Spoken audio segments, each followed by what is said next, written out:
FCA, le département de la Réunion et le CIRAD vous présentent Terre d'ici.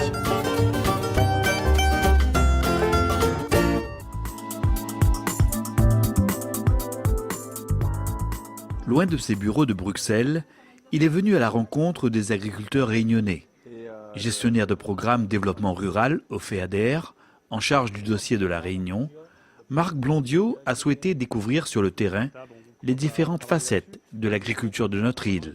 Quand on négocie en vidéoconférence des programmes à partir de Bruxelles avec des représentants de la Réunion, c'est un peu compliqué d'appréhender les difficultés ou bien les atouts de l'agriculture à la Réunion. Donc d'où l'intérêt de ces visites de terrain pour pouvoir évidemment à Bruxelles avoir une meilleure perception des choses et pour pouvoir arriver aussi à un meilleur programme pour la Réunion. À la fois un bon programme pour la Commission, mais également c'est le but pour les agriculteurs réunionnais.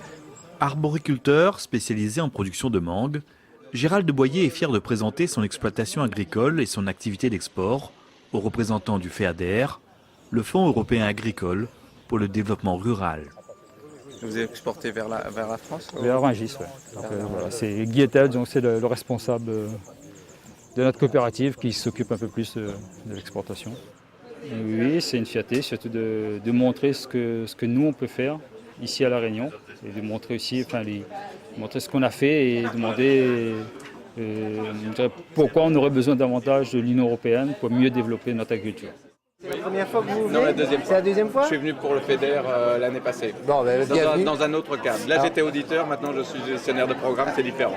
Ok, alors bienvenue dans la filière fruits. Effectivement, qu'on fait voir les projets qu'on a mis en cours sur l'ancienne programmation, mais on a aussi une nouvelle programmation qui est en route et les ambitions qui vont bien avec. Donc on commence déjà à expliquer que nous, notre programmation ne s'arrête pas à 2020, mais La Réunion compte produire encore pendant très longtemps, 2030, 2040, voire plus. Donc voilà, on est sur une terre agricole.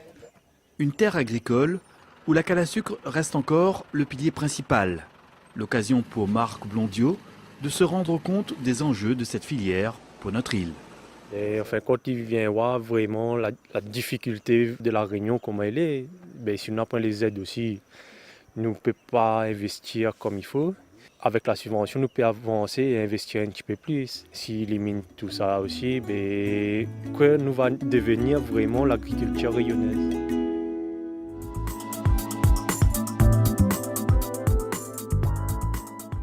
Gestionnaire de programme développement rural au sein du FEADER, le Fonds européen agricole, Marc Blondiot est venu récemment se rendre compte sur le terrain des réalités de l'agriculture réunionnaise.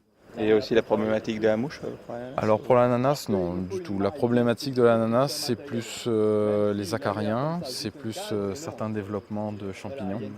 Donc lorsqu'on utilise mal les engrais ou lorsqu'on arrose mal la plantation. Ouais. Voilà. Installé sur ces collines de Saint-Gilles, Jean-Charles Le Cambière a mis également en place sur son exploitation un verger de manguiers. Soucieux du respect de l'environnement, il met aussi en pratique sur la partie maraîchère les principes de l'agroécologie. En fait, on est dans ma parcelle de citrouille que je conduis avec la technique qu'on appelle Gamour. Donc, c'est une technique qui arrête l'utilisation d'insecticides, qui attire l'insecte sur la périphérie du terrain, le supprime avant qu'il ne puisse piquer la citrouille. C'est une stratégie assez perfectionnée qui nous demande de planter en périphérie du champ du maïs.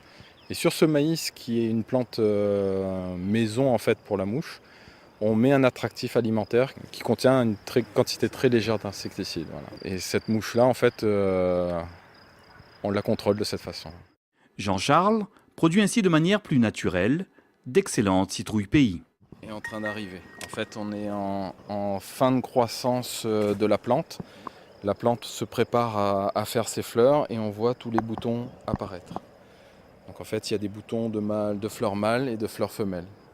Donc il va falloir à un certain stade inspecter tout le champ et constater si on a une floraison qui est importante, si on a notre pollinisateur, donc l'abeille, et surtout si on n'a pas de piqûres de mouches, donc les supprimer du champ pour éviter la prolifération de cet insecte.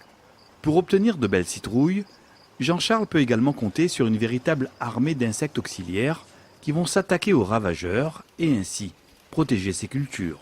Là, ce que vous voyez par exemple sur ce maïs, ce sont des guêpes, ce sont des bébêtes l'argent, il y a une petite coccinelle à ce niveau-là, il y a des petites mouches, il y a même des champignons peuvent se développer, mais ce n'est pas un souci pour nous, puisque cette vie-là ne vient pas interférer dans la production de nos citrouilles. Au contraire, on va la laisser faire. Et d'où l'importance de connaître la diversité du vivant, d'identifier les insectes et de savoir quand il faut intervenir ou pas.